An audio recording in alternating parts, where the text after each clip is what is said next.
So this is the day guys na kung saan ako at saka si Bibi ay pumunta ng Madrid para mag-holiday at syempre kitain ng friendship namin na si Alice na nandun na 2 days ago. So dahil ayaw namin maiwanan ng eroplano, 3 hours before our flight ay andun na kami ni Bibi sa airport.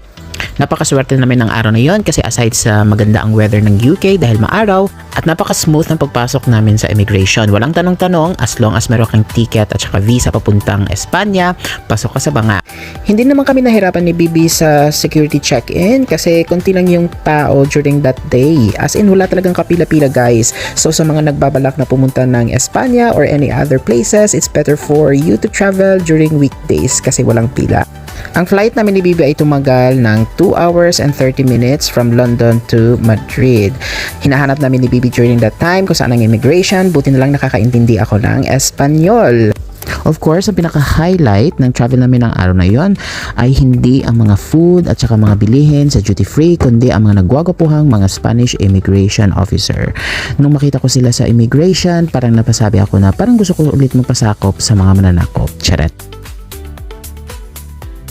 So this is the day guys na kung saan ako at saka si Bibi ay pumunta ng Madrid para mag-holiday at syempre kitain ng friendship namin na si Alice na nandun na 2 days ago. So dahil ayaw namin maiwanan ng eroplano, 3 hours before our flight ay andun na kami ni Bibi sa airport.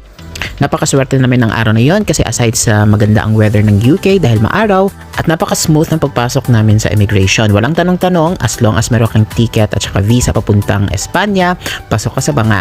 Hindi naman kami nahirapan ni Bibi sa security check-in kasi konti lang yung tao during that day. As in wala talagang kapila-pila guys. So sa mga nagbabalak na pumunta ng Espanya or any other places, it's better for you to travel during weekdays kasi walang pila. Ang flight namin ni Bibi ay tumagal ng 2 hours and 30 minutes from London to Madrid. Hinahanap namin ni Bibi during that time kung saan ang immigration, buti na lang nakakaintindi ako ng Espanyol.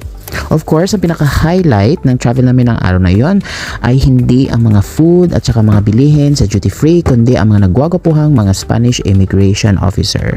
Nung makita ko sila sa immigration, parang napasabi ako na parang gusto ko ulit magpasakop sa mga mananakop. Charet.